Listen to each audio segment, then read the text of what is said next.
जय श्री कृष्णा दोस्तों, राधे राधे। हमारे चैनल लर्निंग विद सिया में आपका बहुत बहुत स्वागत है। दोस्तों 6 नंबर के ठाकुर जी के लिए सेमी वुलन ड्रेस बनाने जा रहे हैं।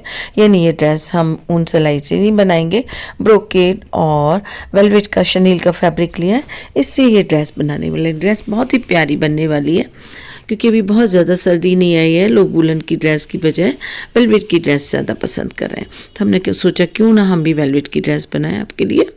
और बहुत ही प्यारी सी ये ड्रेस बनने वाली है।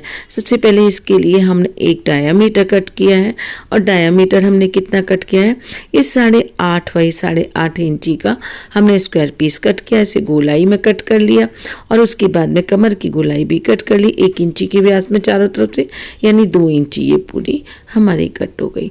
अब सबसे पहले हमें क्या करना है, सबसे पहले देखिए इसके ऊपर हमने वेलवेट का पीस भी कट कर लिया है गोलाई में ही। इसको वेलवेट के पीस को रखेंगे बुकरम के ऊपर, एक साइड बुकरम के नीचे की साइड में हम आरकंडी रखेंगे और पलटेंगे। आरकंडी की साइड सिलाई लगा लेंगे क्योंकि इसमें से हमारी बुकरम की लेयर दिखाई दे रही है। तो चारों तरफ गोलाई में सिलाई लगाएंगे और गोलाई में सिलाई लगाने के बाद जो एक्स्ट्रा फैब्रिक है, अस्तर है, वो सब कट करके गोलाई की शेप में ही कट कर देंगे। यानी जो हमने बुकरम कट किए ना, उसकी शेप में ही हमें सारा कट कर लेना है। तो इतना काम करने के बाद में क्या करेंगे, चारों तरफ से पहले हम इसकी कटिंग कर लेंगे। कटिंग करने के बाद में फिर गोलाई में भी सिलाई लगानी है। गोलाई में सिलाई लगाने के बाद में कमर की गोलाई में सिलाई लगाने के बाद में कमर की गोलाई को भी कट कर देंगे। ये देखिए इस तरीके से फोल्ड करके एक निशान लगा लेंगे और निशान लगा करके इस निशान में पहले हमें सीधी सिलाई लगानी है, निशान के किनारे किनारे, फिर कमर की गोलाई में लगानी है और कटिंग कर देनी है। इतना काम कर लेते हैं, उसके बाद बताते हैं आगे क्या करेंगे। ये देखिए एक छोटा सा डायमीटर बन के तैयार हो गया है और ये हमारा 8.5 इंची का है, लेकिन हमें 12 इंची चौड़ाई चाहिए।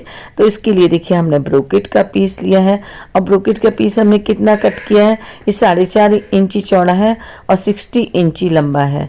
यानी 4.5 इंची चौड़ा और 60 इंची लंबा ये हमने एक पट्टी कट कर लिया है। इसे फोल्ड किया इस तरीके से और इसकी किनारे के सारे हमें सिलाई लगा लेनी है। और सिलाई लगाने के बाद क्या करेंगे, इसमें से हमें ये डबल कपड़ा हो गया, डबल कपड़े की हमें एक फ्रिल बना लेनी है और ये लगभग 2.5 इंची 2.25 इंची है। सिलने के बाद ये हमारी 2 इंची रह जाएगी और इसके साथ में जब हम जॉइंट करेंगे तो हमारी इसकी चौड़ाई भी, जो डायमीटर की जो सरफेस है ना, वो 12 इंची में तैयार हो जाएगी क्योंकि 2-2 इंची चारों तरफ से बढ़ जाएगा। तो 4 इंची बढ़ गया, 8 और 4 12। तो इस तरीके से हमें पहले फ्रिल तैयार कर लेनी है और इस फ्रिल को हमें क्या करना है, इस फ्रिल को हम डायमीटर के चारों तरफ सेट कर देंगे। फ्रिल ये बन गई है। अब इस फ्रिल को हमें ये वाला जो येलो वाला पीस है, इसके किनारे किनारे चारों तरफ लगा करके सेट कर देते हैं। इसे देखिए इसकी ये चौड़ाई भी बढ़ गई डायामीटर की और खूबसूरती भी बढ़ गई। एक साथ 2 काम हो गए। और ये देखो लगा दिया हमने इसके साथ में से। और इसे लगाने के साथ में हम क्या करेंगे, इसके ऊपर ये लेस ली है हमने, फ्लावर वाली बूटियों वाली, इस लेस को हम इसके सारे टक कर देंगे। जहाँ हमने सिलाई लगाई है ना, उसी के ऊपर हम इसे टक कर देंगे ताकि एक तो वो सिलाई भी छुप जाए, नीटनेस बढ़ जाए और खूबसूरती भी बढ़ जाए। तो इस तरीके से एक ही सिलाई के द्वारा हम ये इस लेस को टक कर देते हैं। लेस को टक करने के बाद क्या करेंगे, दोनों साइड गोटा लगा लेंगे। गोटा लगाने के बाद हमें कमर की गोलाई में नेफा भी लगा लेना है। तो नेफा लगा लेते हैं। नेफा लगाने के बाद बताते हैं आगे क्या करने वाले हैं। नेफे के लिए हमने सिल्क का फैब्रिक लिया है और ये अरेबी कट किया है, 1.5 इंची चौड़ी पट्टी कट की है और इसे हमने ऊपर की साइड से थोड़ा सा मोड़ना है, फोल्ड करना है। फोल्ड करने के बाद उल्टी तरफ से इसमें टक कर लेना है, थोड़ा सा हल्का सा खींचते हुए और पलट करके डोरी डाल करके इसे टक कर लेंगे। तो इस तरीके से ये हमारा नेफा लग जाएगा। इतना काम कर लेते हैं, उसके बाद बताते हैं आगे क्या करने वाले हैं। 1 साइड हमने नेफा लगा लिया, अब डोरी लगाएंगे। डोरी लगाने के बाद पलट करके इसके ऊपर फिर से सिलाई लगा देंगे। इस तरीके से हमारा नेफा लग जाएगा। बहुत ही आसान है ये सब करना, बहुत बिल्कुल भी मुश्किल नहीं होता है। अब ये देखिए हमारा बहुत ही खूबसूरत सा घेरा बन गया। अब इसके लिए चोली भी प्यारी सी बना लेते हैं। चोली के लिए हमने 6.5 इंची चौड़ाई में 7 इंची लंबाई में वेलवेट का ही फैब्रिक लिया है और इसकी हम चोली बनाने वाले हैं। अस्तर हमने साथ में कट कर लिया है। सबसे पहले हमें क्या करना है, एक बार इसे चौड़ाई में फोल्ड करेंगे, एक बार लंबाई में फोल्ड करेंगे। इस तरीके से 4 तह हमने बना लेनी है। जो भी वेलवेट है उसकी 4 तह हम बना लेते हैं। 4 तह बनाने के बाद में इसकी हम आस्तीन कट करेंगे।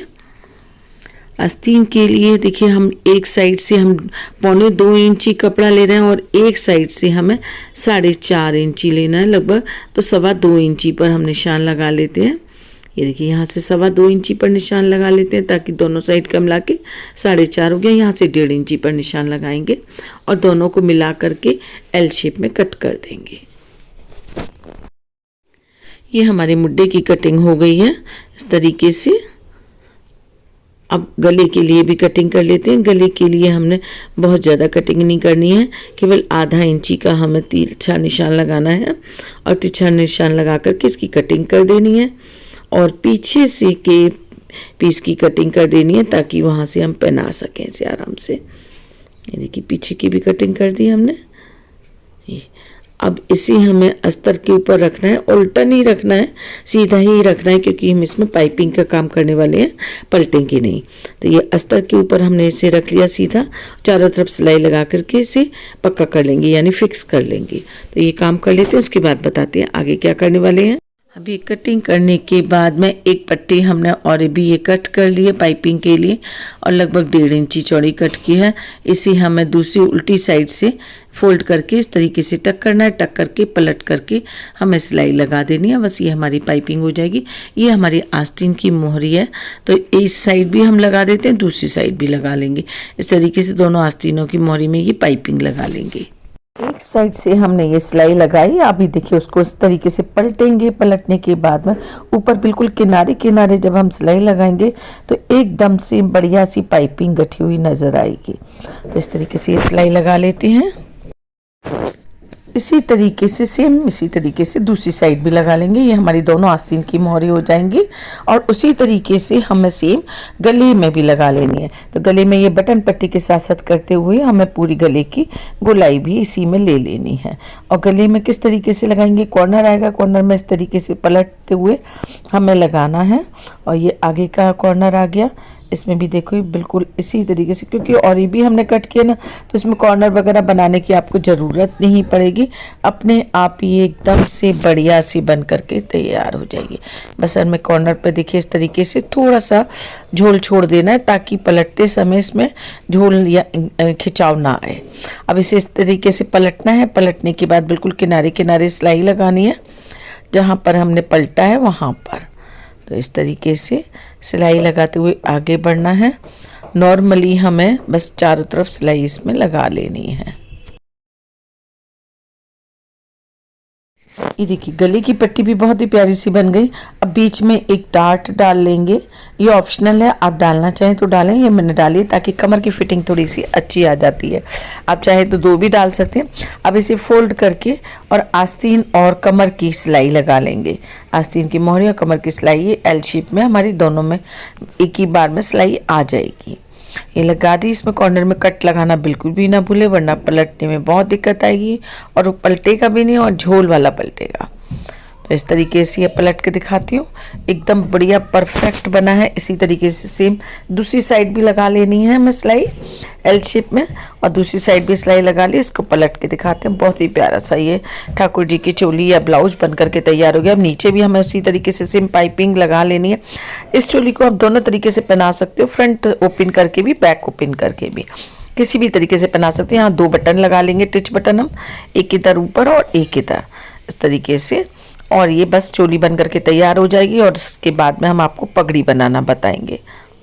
पगड़ी बनाना भी बताते हैं। तो देखिए 6 नंबर की ठाकुर जी की पगड़ी है, तो 6 इंची लंबी और 1.5 इंची चौड़ी हमने एक स्ट्राइप कट की, उसे कर्व कट किया उसका, और इसे बुकरम पर हमने पेस्ट कर लिया है और साथ ही हमने अरकंडी का अस्तर भी लगा दिया। अब इसमें ऊपर की तरफ से हम इसे कवर करेंगे। तो इसके लिए हमने यही फैब्रिक, जो मेन फैब्रिक जिसकी हम बना रहे हैं पगड़ी, उसको इसके ऊपर चिपका देंगे। उससे क्या होता है, कई बार थोड़ा सा कम रह गई पट्टी या थोड़ा सा दिखाई दे रहा है तो वो भद्दा नहीं लगता लगता है, तो इसलिए हमने इस फैब्रिक को चिपका दिया। अब चिपकाने के बाद एक पट्टी हमने ली है, 1.5 इंची चौड़ी पट्टी ली थी और ये 60 इंची लंबी ली है। इसको दो तरफ से मोड़ने के बाद एक बार और पलट करके मोड़ लिया, सिलाई लगा ली है पूरी सीधी। अब इस पट्टी को हम इसके साथ में लगाएंगे पगड़ी के। तो किस तरीके से लगाएंगे, ये ग्लू लगाया, ग्लू लगाने के बाद इसे नीचे की तरफ लेकर आए इस तरीके से, और लगाने के बाद में ये देखिए नीचे की तरफ लाते हुए हाफ साइड अभी गए हैं और हाफ बैक में हमें फ्रंट ऊपर की साइड इस पट्टी को ले जाना है। पीछे के बैक को क्रॉस करते हुए ऊपर की तरफ ले जाना है, फिर आगे के फ्रंट को क्रॉस करेंगे इस तरीके से, और ये देखिए नीचे से नीचे की तरफ लेकर आए और बैक में जा कर के फिर क्रॉस करेंगे और तब हम ऊपर की तरफ ले जाएंगे। एक बार नीचे की साइड लाना है, एक बार ऊपर की साइड, एक बार फ्रंट क्रॉस करना है, एक बार बैक क्रॉस करना है। बस सिंपल सा इसका 2-3 स्टेप होते हैं, उन्हीं से ये पगड़ी बहुत प्यारी बन जाती है। तो इस तरीके से करते हुए हमें पूरी पगड़ी को इसी तरीके से रैप कर लेना है, और रैप करने के बाद क्या करेंगे, इसकी जो छोर को है ना हम पीछे की साइड चिपका देंगे। और देखिए खूबसूरत सी पगड़ी ये बन करके तैयार हो गई। आपको कलगी लगानी है, पग लगानी है, जैसी भी लगानी है उस तरीके की लगा सकते हैं, लेकिन मैं ड्रेस भी बहुत सिंपल बनाई है इसलिए पगड़ी भी थोड़ी सिंपल ही बनाने वाली हूँ। इस पगड़ी में मैं कुछ भी नहीं लगाने वाली हूँ, सिर्फ ये पतली सी मैंने 2 बूटियाँ लगाई हैं और खूबसूरत सी ये पगड़ी बन करके तैयार हो गई है। देखिए खूबसूरत सी चोली के साथ में खूबसूरत घेर और बहुत ही खूब प्यारी सी डिसेंट सी ये ड्रेस लग रही है। कोई भी इसमें चमक धमक नहीं है, कोई भी इसमें कुछ नहीं। तो दोस्तों वीडियो पसंद आई हो तो लाइक शेयर और